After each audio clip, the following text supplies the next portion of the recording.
राजस्थानी पंचकूटा सब्जी बनाने वाला परिवार। दोपहर का समय था। ममता अपने घर में थी कि तभी किसी ने उनका दरवाजा खटखटाया। उसने दरवाजा खोला तो सामने उसकी भतीजी खड़ी थी। उसे देखकर वो बड़ी खुश हुई।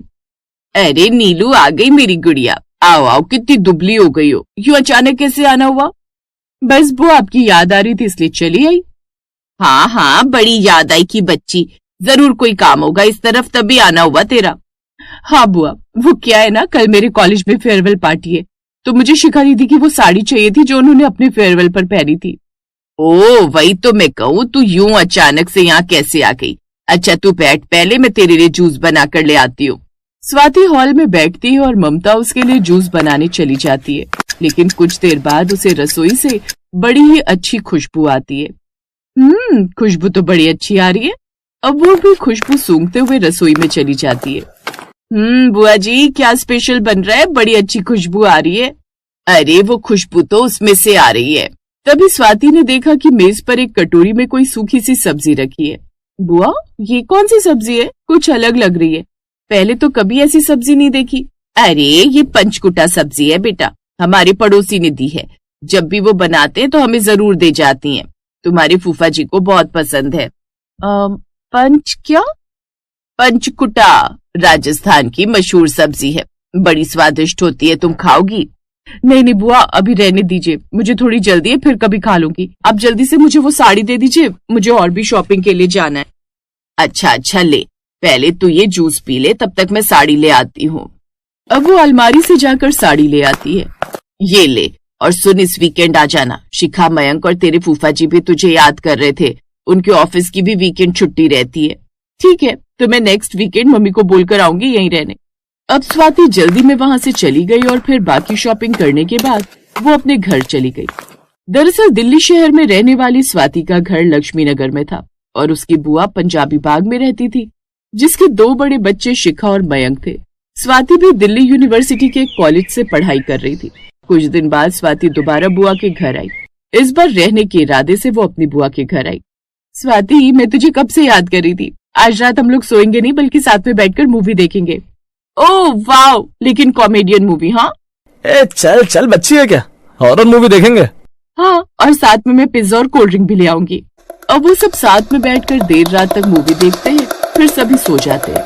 अगले दिन सैटरडे था और वो सभी देर से सोकर उठते हैं, जिसके बाद वो ऑमलेट ब्रेड का नाश्ता करते हैं, फिर देर तक बैठकर बातें करते हैं।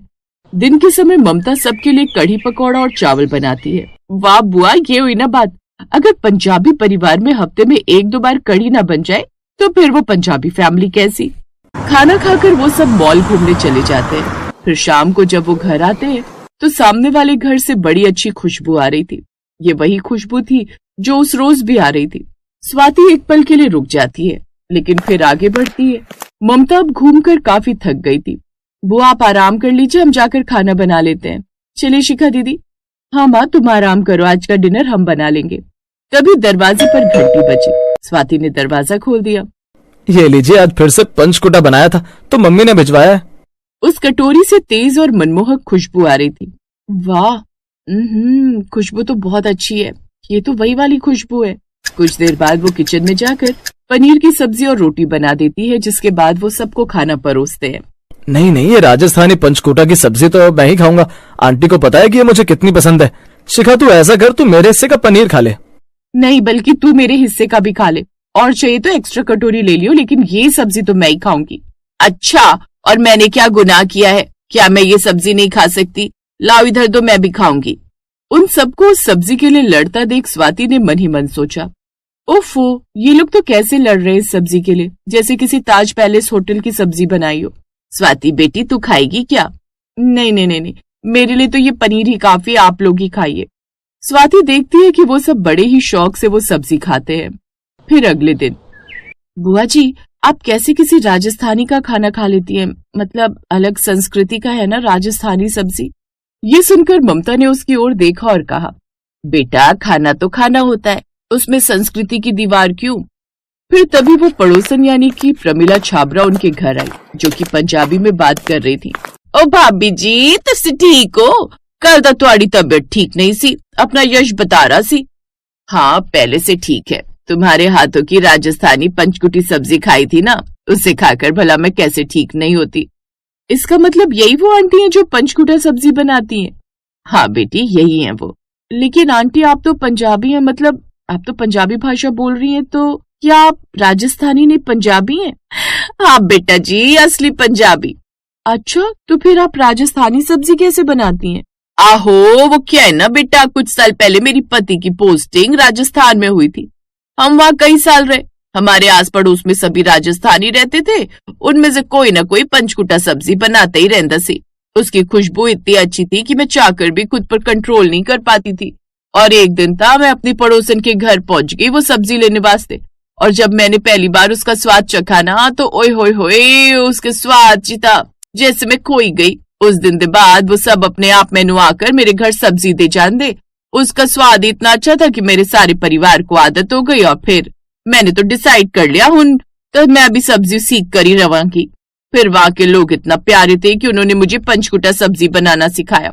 वहाँ की औरतों ने मुझे अपने घर बुलाया, अपने त्योहारों में शामिल किया। मैंने सोचा अगर मैं उनकी संस्कृति को अपनाऊंगी नहीं तो उनके प्यार का सम्मान कैसे करूंगी। स्वाति ध्यान से सुन रही थी।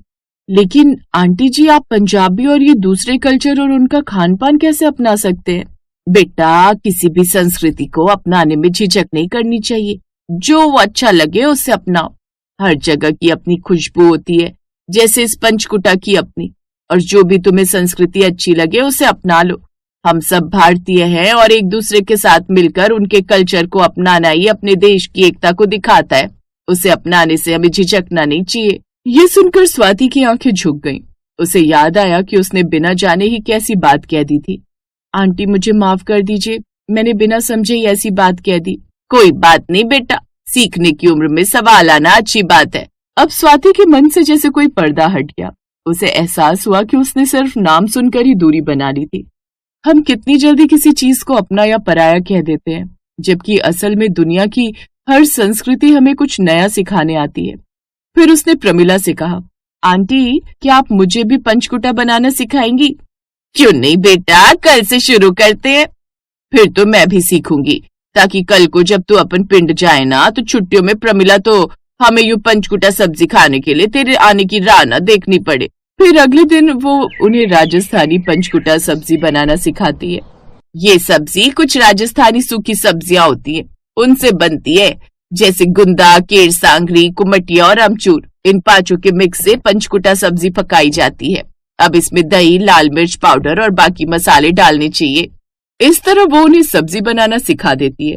कुछ ही देर में उनकी रसोई में उस सब्जी की खुशबू फैल जाती है, और अब दोनों बुआ भतीजी भी ये सब्जी बनाना सीख जाती हैं।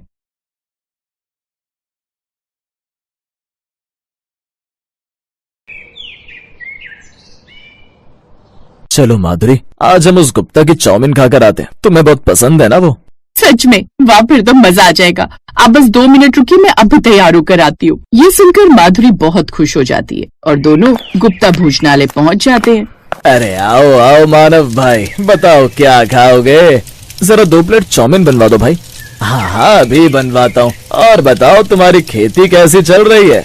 बस ठीक ही चल रही है भाई, ऊपर वाले की कृपा है। ओह अच्छा, वैसे कभी तुम्हें लगे तो मेरे ढाबे पर आकर खाना बना सकते हो, इससे तुम्हारा बचपन का सपना भी पूरा हो जाएगा। मानव चुप हो जाता है। ये गुप्ता भैया ऐसा क्यों कह रहे थे? मैं उनकी बात समझी नहीं। कौन सा सपना, और उनकी बात से आप इतना दुखी क्यों हो गए? बोलिए ना।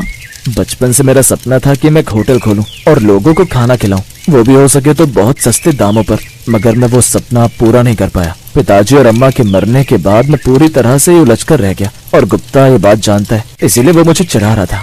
तो अब आप होटल क्यों नहीं खोल लेते? मैं भी आपकी मदद करूंगी। ये कैसे मुमकिन है माधुरी? अब कहाँ ये सब? क्यों मुमकिन नहीं है? हमने जो भी कुछ पैसे बचाए हैं उनसे हम ये काम शुरू कर सकते हैं। और रही बात खेतों में काम करने की, तो अगर हम मिलकर वहाँ काम करेंगे तो दोपहर तक काम खत्म हो जाएगा। उसके बाद हम अपने होटल में काम कर सकते हैं।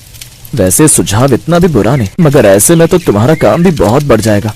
अरे तो क्या हुआ, आपका सपना पूरा करने के लिए मैं इतना तो खरीद सकती हूँ। और होटल में हम शुद्ध और स्वस्थ भोजन ही बनाएंगे, और हम उसे बहुत ही कम दामों पर बेचेंगे, जिससे गरीब भी हमारे होटल में खा सके। ये सब सुनकर और सोचकर मानव के मन में एक नई उमंग भर गई थी। लेकिन तभी पीछे से किसी की जोर जोर से हंसने की आवाज आती है। ये कोई और नहीं, गुप्ता था। वाह वाह, जरा देखो तो, दोनों को मेरे होटल में बैठकर मुझे ही टक्कर देने की बातें हो रही हैं और इतने बड़े बड़े सपने सजाए जा रहे हैं। नहीं नहीं शुक्ला, ऐसी बात नहीं, अभी तो हम बस सोच ही रहे थे और तुम्हें टक्कर कैसे दे सकते हैं। तभी तो बोल रहा हूँ, ये ख्याल भी दिमाग से निकाल दो। ये लो चाउमीन खाओ और घर जाकर चुपचाप सो जाओ, कल सुबह खेतों में काम भी करने जाना होगा ना। क्यों भला, आपको ऐसा क्यों लगता है कि अपना खुद का होटल नहीं खोल सकते? आखिर आप होते कौन है हम पर हंसने वाले? अरे होटल खोलने के लिए अकल लगती है, अकल। कोई भी यारा गहरा मुंह उठाकर सोचेगा कि होटल खोलना है तो क्या वो खोल भी लेगा?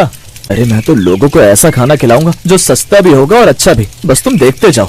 वो दोनों अपनी चाउमीन पैक करवा लेते हैं और वापस अपने घर आ जाते हैं। घर में चाउमीन खाते खाते मानव कहता है, शायद हमने गुप्ता के सामने कुछ ज्यादा ही बोल दिया। अगर हम अपना होटल नहीं खोल पाए तो फिर तो वो हम पर खूब हंसेगा। अब छोड़िए उसे और ये सोचिए कि होटल का नाम क्या रखना है। वो तो मैंने सोच भी लिया है और ये भी सोच लिया है कि बनाना क्या है। इसी तरह हंसते बातें करते हुए दोनों खाना खाकर सो जाते हैं। अगले दिन सुबह सुबह दोनों जल्दी उठ जाते हैं और खेतों में चले जाते हैं। हाँ, तो कमर कस लीजिए, ये खेतों का काम जल्दी से निपटाकर हम अपने बचाए हुए पैसे निकालेंगे और उनसे होटल में खाना बनाने का राशन लेकर आएंगे। लेकिन हम अपना होटल खोलेंगे कहाँ पर? हमें जगह भी तो चाहिए होगी ना। क्यों ना हम अपने घर में होटल खोल लें। देखिए, हम जंगल जाएंगे और खुद कुछ लकड़ियाँ काट कर ले आएंगे। उन्हें बढ़ई को देकर हम छोटी छोटी कुर्सियाँ और टेबल बनवा लेंगे और घर के बाहर रख देंगे और बाहर वाले कमरे में हम पूरी रसोई बना देंगे और कुछ दिन के लिए हम पीछे वाले कमरे में रह लेंगे। साथ ही एक छोटा सा ठेला उधार लेकर उसमें सब बनाया हुआ खाना व्यवस्थित कर देंगे। मानव को उसका विचार सही लगता है और अब वो दोनों ऐसा ही करते हैं। बढ़ई को लकड़ियाँ देने के बाद वो दोनों बाजार से थोड़ा जरूरी राशन भी ले आते हैं। जी, आपने अभी तक बताया नहीं कि हम बनाएंगे क्या? मेरे खेत के बैंगन और मेरी पत्नी के हाथों के स्वादिष्ट सब्जी और चावल के साथ, जिसे बनाकर तुम हर बार मेरा दिल जीत लेती हो। मतलब बैंगन की सब्जी और चावल? हाँ, ये पौष्टिक भी रहेगा और लोगों को पसंद भी आएगा।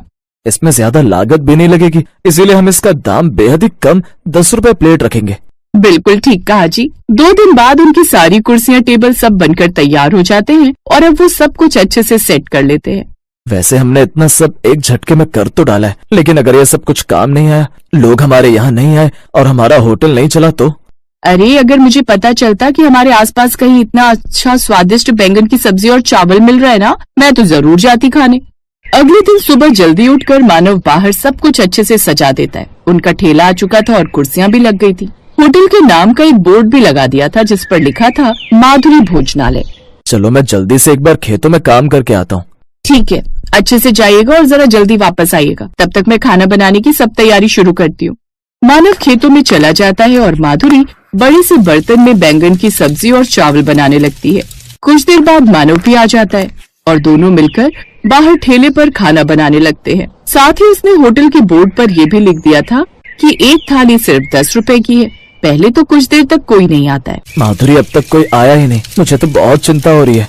चिंता मत करिए, अभी तो बस शुरुआत है। अभी एक रिक्शा वाला वहाँ से गुजरता है। उसकी नजर बोर्ड पर पड़ती है और वो रुक जाता है।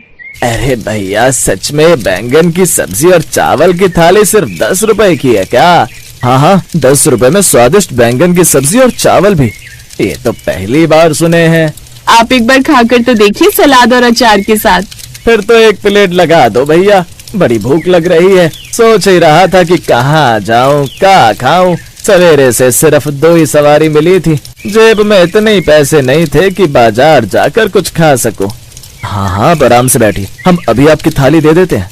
वो जल्दी से थाली लगाकर रिक्शे वाले को दे देता है। दोनों उसे देखने लगते हैं। दोनों मन ही मन बहुत खुश हो रहे थे। खाना खाकर वो रिक्शे वाला कहता है, वाह भैया, ये तो बड़ा ही स्वादिष्ट था, वो भी सिर्फ 10 रुपया में। दोस्तों को भी बताऊंगा आपके बारे में और सबसे कहूंगा कि यहीं आ जाएं। आप तो हम गरीबों के लिए मसीहा है साहब, मसीहा। हाँ हाँ, बिल्कुल बिल्कुल, ये लीजिए 10 रुपए। अभी हम चलते हैं, मगर कल फिर आएंगे। अब इसने जाकर और भी लोगों को बता दिया, जिससे उनके पास और भी ग्राहक आने लगे और उनका काम खूब अच्छे से चलने लगा। अब लोग उनके पास ही आने लगे, जिससे अब गुप्ता के ढाबे पर और भी असर पड़ने लगा। उसका काम अब काफी मंदा पड़ गया और कुछ समय बाद उसका काम पूरी तरह से बंद हो गया। तो वही माधुरी और मानव का काम इतना अच्छा चलने लगा कि अब उन्होंने रेस्टोरेंट खोल लिया और हर चीज बेचने लगे, लेकिन दाम उन्होंने आज भी कम ही रखे। Best buddies. Hello friends, Thanks for watching this video. अगर आपको ये वीडियो पसंद आया है तो प्लीज लाइक, सब्सक्राइब, कमेंट्स करें इस वीडियो पर और हाँ, शेयर करना भी ना भूलें। और भी मजेदार वीडियो देखने के लिए नीचे दिए गए बेल आइकॉन को दबाएं। देखते रहिए बेस्ट बडीज।